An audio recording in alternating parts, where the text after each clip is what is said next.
Halo guys, assalamualaikum warahmatullahi wabarakatuh. Kembali lagi bersama aku Snul. Di video kali ini aku akan menceritakan kisah TKW Hongkong yang berasal dari Malang. Sebut aja namanya Mbak Bunga ya.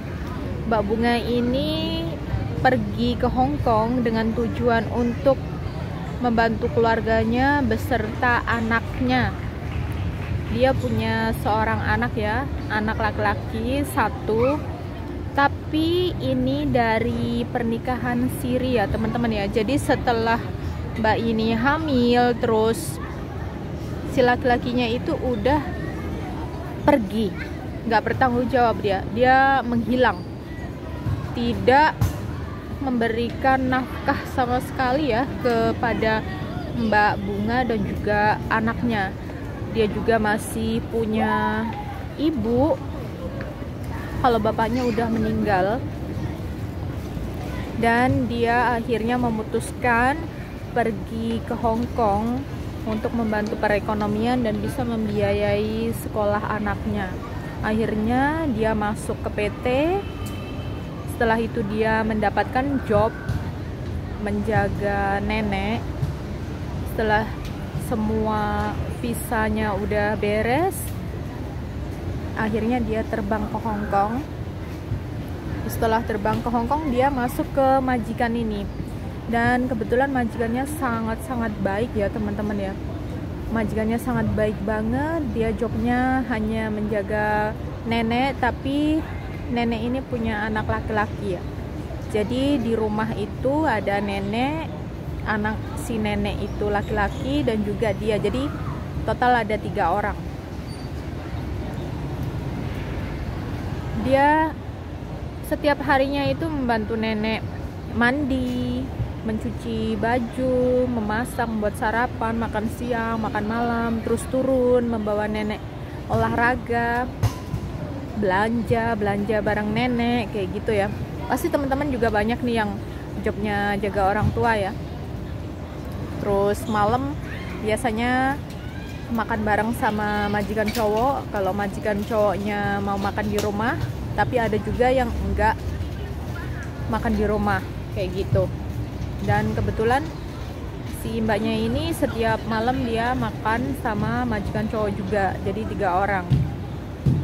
Dan alhamdulillahnya itu sampai 8 tahunan ini teman-teman ya, 8 tahun ikut dengan satu majikan. Tapi waktu masih di majikan ini, dia itu setiap datang bulan gitu ya teman-teman, sering banget dia itu mengeluh perutnya sakit kayak gitu. Terus dia pernah cerita sama aku kalau dia itu pernah masuk ke rumah sakit juga waktu datang bulan itu, sampai nggak sadarkan diri gitu loh. Tapi ya baik-baik aja, maksudnya itu nggak ada penyakit apapun kayak gitulah ya. Jadi memang baik-baik aja. Nah setelah itu, setelah dibawa ke rumah sakit sudah sembuh, dia dipulangkan lagi dan beraktivitas seperti biasa. Nah setelah 8 tahun itu si nenek ini berpulang teman-teman ya. Dia itu berpulang, dan akhirnya majikan itu udah tidak memakai Mbak Bunga ya, udah nggak memakai Mbak Bunga tuh. Jadi selama 8 tahun itu dia rutin mengirimkan uang untuk anaknya sekolah dan ibunya juga ya. Alhamdulillahnya akhirnya si anak ini pun udah lumayan gede. Dan mbaknya ini akhirnya itu mencari majikan, dan dia itu nunggu visa itu di Makau teman-teman ya. Tapi naasnya waktu dia itu masih nunggu majikan dan juga belum mendapatkan majikan ini ya, belum dapat majikan, posisinya ada di Makau, dia itu tiba-tiba sakit teman-teman. Dan waktu itu tiba-tiba itu pingsan kayak gitu. Setelah pingsan dia itu ditemukan sama temennya ya, temen di kontrakan, di kos-kosan kayak gitulah, di boarding house punya agent ya. Nah itu langsung dibawa ke rumah sakit. Nah waktu di rumah sakit itu dia kan pingsan. Setelah pingsan dia itu sadar, dan waktu sadar itu langsung ditanya sama si dokter itu. Si dokter langsung bilang gini, kamu mau dioperasi atau enggak. Nah kamu ini kalau enggak dioperasi, kamu itu bisa meninggoy kayak gitu. Nah otomatis dia itu kaget, shock banget kan. Nah dia mau nggak mau nih, akhirnya memutuskan untuk operasi. Nah dia benar-benar dioperasi teman-teman. Nah setelah operasi, dia itu mohon maaf nih ya, kalau pup ya itu ada di perut pakai kantong kayak gitu. Nah akhirnya itu dia dioperasi. Setelah operasi dia masih di rumah sakit itu, dan si rumah sakit itu memberikan jumlah biayanya itu kalau nggak salah kisaran 70.000 Hong Kong dolar itu kayak gitu, karena dia itu belum ada majikan, posisinya lagi menunggu di Makau kayak gitu ya teman-teman. Akhirnya dibantu sama KJRI dan teman-teman kita semua ini. Setelah itu dia itu pulang ke Indonesia. Nah itu masih posisinya masih baik ya, dan teman-teman yang di Hong Kong ini alhamdulillah juga baik-baik. Ada yang mentransfer uang untuk dia beli obat, ada yang memberikan kantong ya teman-teman ya, kantong untuk mengganti itu loh, pupnya itu loh kayak gitu. Nah setelah itu, karena kan dia ini kan masih pup di dalam ini ya, masih pakai kantong itu loh. Kalau yang jaga orang tua dan pernah ngalami kungkung atau pupunya ini ya, mengalami kejadian yang seperti ini pasti paham itu ya. Jadi orang pup itu ya, orang itu di perut kayak gitu loh ya, karena kan itunya itu lubang belakangnya itu kan ada masalah kayak gitu loh. Nah begitu, paham lah ya.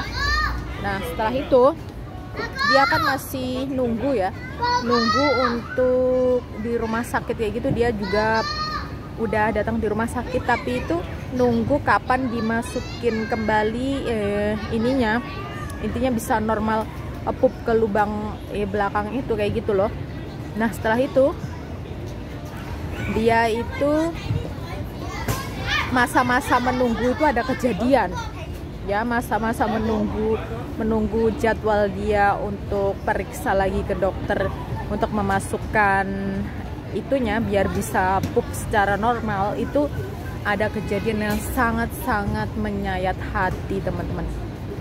Jadi ceritanya begini, dia itu tiba-tiba malam-malam itu ditelepon sama polisi, sorry kok malah dokter, ditelepon sama polisi, dan dia itu mau membawa anaknya di kantor polisi kayak gitu.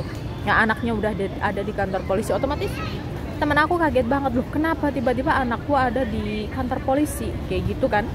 Nah kejadiannya ini langsung si teman aku ini, Mbak Bunga ini langsung datang ke kantor polisi kan.